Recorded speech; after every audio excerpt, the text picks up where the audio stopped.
seorang pasangan wanita dan laki-laki usia subur. Ingat, umurnya antara 20-35 tahun. Kemudian tiap bulan itu mempunyai angka kehamilan sekitar 17%. Apabila hubungan teratur, ya teratur itu 2-3 kali seminggu dan tidak pakai kontrasepsi, ya. Jadi tiap bulan itu peluang hamil sekitar 17%. Oleh karena itu pada waktu 3 bulan harusnya sudah 57%. Dan 6 bulan 72%, sehingga pada 1 tahun itu sudah sekitar 85-90%. Nah, ini yang penting. Oleh karena itu keluarlah definisi infertilitas. Infertilitas itu adalah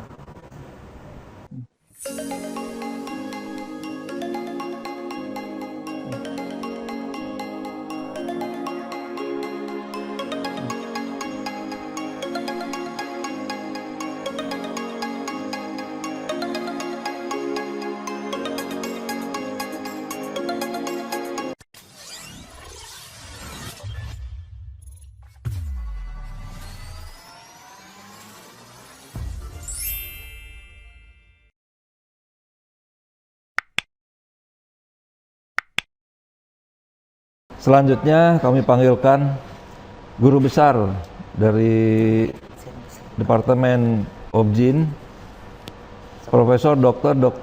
Tono Juwantono, SPOG Konsultan Fertilitas dan Endokrinologi Reproduksi, yang akan menyampaikan materinya dengan judul "Kapan Pasangan Infertil Dirujuk ke Pusat Pelayanan Infertilitas". Kita ketahui bersama bahwa di Indonesia itu banyak sekali pasangan-pasangan yang infertil, hanya tentu saja jangan sampai pasangan tersebut datang ke pusat pelayanan infertilitas sudah terlalu lama ditahan, baik itu di dokter umum, bidan ataupun di SPOG lain, sehingga datang dengan usia yang sudah cukup tua dan tentu saja untuk keberhasilan kehamilan juga makin berkurang. Silakan Prof. Tono. Assalamualaikum warahmatullahi wabarakatuh. Waalaikumsalam. Terima kasih Pak Kepala Departemen. Jadi pada hari ini saya diberi tugas untuk membahas mengenai kapan kasus infertilitas ini dirujuk ke klinik fertilitas. Nah, mudah-mudahan nanti semua mengetahui apa sih yang disebut infertilitas ini. Seorang pasangan wanita dan laki-laki usia subur. Ingat, umurnya antara 20-35 tahun. Kemudian tiap bulan itu mempunyai angka kehamilan sekitar 17%. Apabila hubungan teratur, ya teratur itu 2-3 kali seminggu dan tidak pakai kontrasepsi, ya. Jadi tiap bulan itu peluang hamil sekitar 17%. Oleh karena itu pada waktu 3 bulan harusnya sudah 57%. Dan 6 bulan 72%, sehingga pada 1 tahun itu sudah sekitar 85-90%. Nah, ini yang penting. Oleh karena itu keluarlah definisi infertilitas. Infertilitas itu adalah pasangan suami istri yang tidak hamil dalam 1 tahun kehamilannya dengan hubungan yang teratur, ya. Nah, kita tahu ini akan dibahas, ini adalah satu proses di dalam laboratorium kami, ya. Ini gambarnya juga di laboratorium kami. Ketika sperma dan ovum itu bertemu, 16-20 jam kemudian terjadi fertilisasi. Dan hari kedua kita lihat terjadi embrio, ya. Hari ketiga 8 sel, dan hari kelima blastosis. Ya. Nah, ini sama terjadi pada tubuh kita atau tubuh para ibu hamil. Nah, ini kita lihat ya. Kalau kita lihat dari mulai terjadi fertilisasi itu di ujung tuba ya, karena ada ovulasi ditangkap, kemudian sperma masuk dan terus turun sampai hari kelima adalah blastosis, ditanamkan di uterus.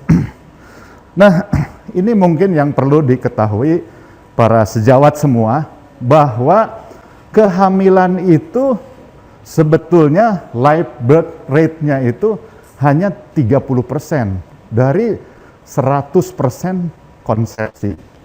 Jadi kalau terjadi konsepsi 100%, itu ada beberapa kegagalan, ada yang disebut preclinical loss atau tidak nempel ya. Dan keguguran sekitar 10%.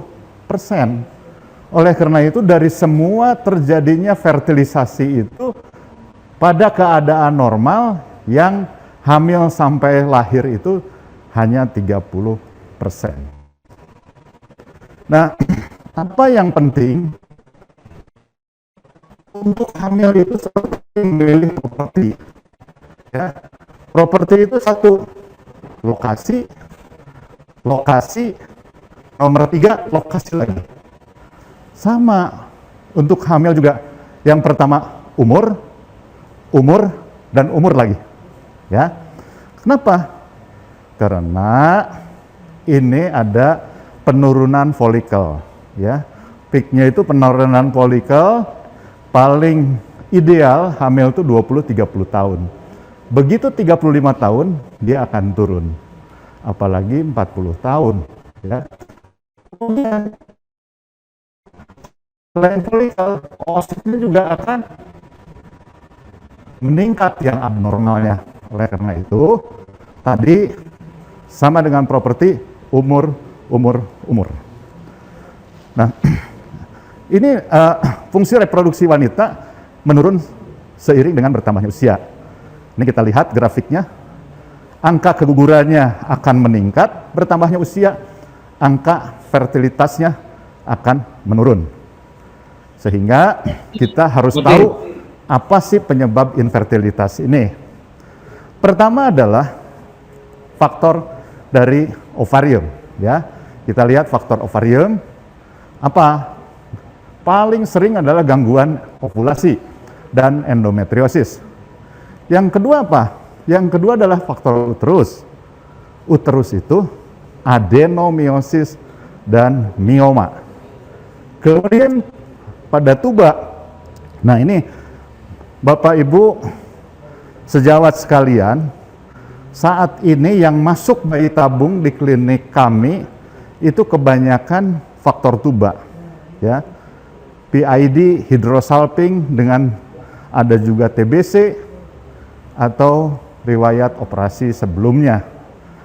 Dan yang keempat adalah faktor endometrium.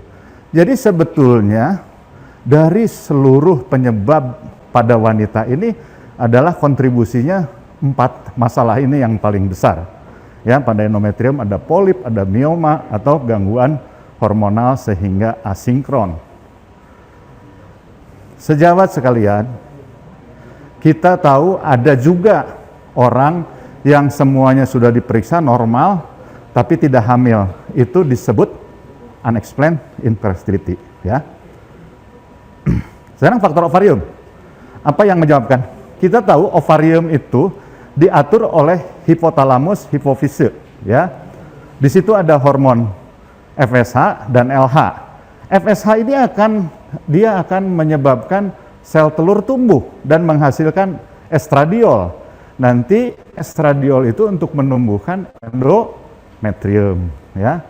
Nah, kemudian pada saat mau ovulasi ada LH, disemburkanlah LH. Kalau disemburkan LH, maka terjadi lonjakan LH, kemudian terjadi ovulasi. Sehingga apa yang terjadi? Bahwa wanita ini kalau berovulasi subur. Nah, keadaan patologis apabila misalnya WHO grup 1 nih, kalau Anda mempunyai gejala tidak haid, kemudian amenore, terus orangnya kurus, atlet, hati-hati, hipogonadotropik hipogonadism. Ini adalah FSH-nya rendah, LH-nya rendah, dan estradiolnya atau E2-nya rendah. Kemudian kalau yang paling sering, ini hampir 85-90% gangguan ovulasi di ovarium. Semuanya normal, ini FSH, LH, dan estradiol. Ya, jadi tapi ada gangguan disintegrasi dari pengaturan hormonnya. Yang ketiga adalah hipergonadotropik hipogonadism. Ini adalah menopause dini, ya. Jadi orang seperti menopause dini itu adalah seperti ini, gitu ya. Jadi kegagaran ovarium primer. Nah, jadi kalau Anda tahu dari 3 bahkan 4 ini adalah ini gangguan ovarium 90% bisa diketahui. Nah, yang keempat adalah hiperprolaktin. Ingat, kalau kadar prolaktin lebih dari 100, kita harus lakukan foto dari kepala. Karena bisa terjadi tumor hipofisis. Ya. Nah, sekarang endometrium, jadi yang ketiga, ini juga memegang peranan penting. Kenapa? Karena sebagian besar bahwa pada bayi tabung itu didapatkan embrio. Tapi ketika ditanamkan, sebagian besar tidak mau nempel. Kenapa ini? Ini yang harus dievaluasi adalah endometrium. Endometrium itu di sini, ya. Endometrium itu di sini. Endometrium diatur oleh FSH dan LH dengan melalui produksinya dari estrogen, ya, dari estrogen. Ya. Nah, dia akan tumbuh setiap bulan. Dia tumbuh mulai dari fase menstruasi. Ini terjadi desquamasi, kemudian dia akan menebal seiringnya dengan pertumbuhan estradiol, dan terjadi pada hari ke-14 sampai ke-16 terjadi fase sekresi, ya, ovulasi, kemudian fase sekresi, dan pada hari ke-21 akan menunggu mempersiapkan dengan adanya pinopod untuk terjadinya implantasi. Ya. Jadi implantasi hanya mungkin apabila terjadi endometrium yang baik, yang reseptif. Nah, ini karena pengaruh estradiol, ya. Nah, kalau terjadi ovulasi, maka terjadi corpus luteum. Corpus luteum itu adalah membentuk progesteron. Kenapa progesteron dibentuk? Kalau terjadi fertilisasi, progesteron corpus luteum itu akan dipertahankan oleh hormon beta HCG yang berasal dari syncytiotropoblast. Jadi tes kehamilan itu menandakan ada HCG, ya, sehingga kehamilan bisa dipertahankan, ya. Nah, ya, terjadi ovulasi. Nah, ini kalau USG dilihat folikelnya dominan, kemudian terlihat kesesuaian antara ini dan trilaminer. Kemudian masalah tuba nih, ini yang paling banyak tadi saya katakan, karena Chlamydia sekarang merupakan masalah yang besar di negeri kita. Dulu tidak, tapi sekarang udah mulai. Ini ya. Kenapa mulai? Karena banyak infeksi yang ini adalah termasuk infeksi akibat hubungan seksual. Jadi ini termasuk di dalam STD, gitu ya. STD. Nah, kita lihat ini hidrosalping. Kalau terjadi kehamilan, ini sperma masuk, kemudian yang satunya bagus, telur ada, embrio masuk, ya, dia akan terganggu endometriumnya. Sehingga tadi yang 60% itu dia tidak nempel, akibatnya apa? Karena cairan hidrosfalping ini adalah racun, ya, toksik terhadap implantasi sehingga dia akan luruh, tidak terjadi kehamilan. Oke, saya kira ini perlu dipahami oleh Anda semua sehingga apabila menemukan orang dengan hidrosfalping segera dirujuk ke fasilitas yang ada bayi tabung. Nah, bagaimana investigasinya? Nih, kita lihat masalah sperma ya. Sperma normal atau tidak. Kemudian pada wanita ini ada 3, pemeriksaan ovulasi dan tes patensi tuba tadi dengan HSG. Ini ketiga ini adalah pemeriksaan infertilitas dasar. Jadi ini yang harus Anda lakukan pada lini primer. Apabila ada kelainan 1 atau 2 apalagi berat, harus dirujuk ke fasilitas yang ada penanganan khusus infertilitas. Kenapa harus begitu? Karena tadi ingat, sama dengan properti. Kalau properti, lokasi, kalau hamil, umur. Itu pesan saya. Ya. Nah, sehingga apa yang harus Nah, analisis saya normal atau tidak? Ini lihat sperma. Kalau Anda lihat di lab kami, ini bisa melihat seperti ini sperma, ya. Sperma kita lihat bentuknya, lihat ada yang lari kayak sperma. Nah, ini bagus dia ke atas, tapi ada yang teler tuh, ada yang ke pinggir, ke samping. Nah, itu kurang baik. Nanti akan dinilai. Nah, yang penting Anda tahu parameternya. Volume misalnya harus di atas 1,5 ml. Apabila kurang disebut hipospermia. Kemudian konsentrasi, ya, setelah volume harusnya konsentrasi. Ini harus di atas 15 juta berdasarkan standar WHO. Kalau kurang dari 15 juta, oligospermia. Kemudian motilitas harus lebih dari 40%. Yang di gambar tadi motilitasnya bagus, di atas 40%. Ya. Kalau kurang dari 40% disebut astenozoospermia. Nah, yang terakhir kita pewarnaan. Jadi di lab itu dikasih warna pakai hematoksilin eosin, dilihat kepala sperma itu apakah morfologinya normal atau tidak.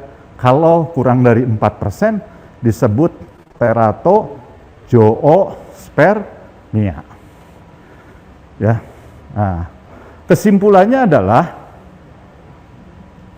indikasi untuk segera merujuk pasien ke dokter spesialis infertilitas apabila hasil analisa sperma tidak normal, apalagi ada agiospermi. Sekarang banyak riwayat patologi genital, riwayat penyakit menular seksual, apalagi ada varikokel, serta operasi urogenital. Ini slide yang terakhir. Untuk wanita adalah usia wanita lebih dari 35 tahun dan sedang menanti kehamilan. Apabila ada gangguan haid, amenore atau oligomenore, sebaiknya dirujuk, ya. Karena ini ada satu gangguan baik dari sistem hormonal ataupun anatomis, ya. Ketiga, ada riwayat operasi, misalnya pernah ada operasi dengan appendix infiltrat misalnya, ini harus dirujuk. Apalagi ada STD tadi yang Prof. Sofi katakan bahwa itu adalah salah satu gejalanya adalah keputihan. Dan ini menjadi penyebab. Ini yang terakhir, kenapa kita lihat penting. Ini di klinik kami ada 1.116 indikasi bayi tabung. Kebanyakan multiple factor, ya. Jadi banyak. Dan yang meningkat adalah justru malfactor sama adanya gangguan pada faktor tuba meningkat dari tahun ke tahun. Ini kita lihat pada tahun belakangan 2019 multiple faktor dan faktor tuba meningkat ya sebagai indikasi bayi tabung. Saya kira terima kasih sejawat sekalian. Ini adalah foto ini selalu saya pampang karena ini adalah klinik Aster di Hasan Sadikin. Pada tahun 2005 kita dengan Pak Dr. Wiryawan ini ada di sini melakukan reuni. Itu 2005. Kalau sekarang mungkin satu aula sudah penuh. Dan jangan lupa kita saat ini hidup sehat, olahraga, minum vitamin. Terima kasih. Wassalamualaikum warahmatullahi wabarakatuh.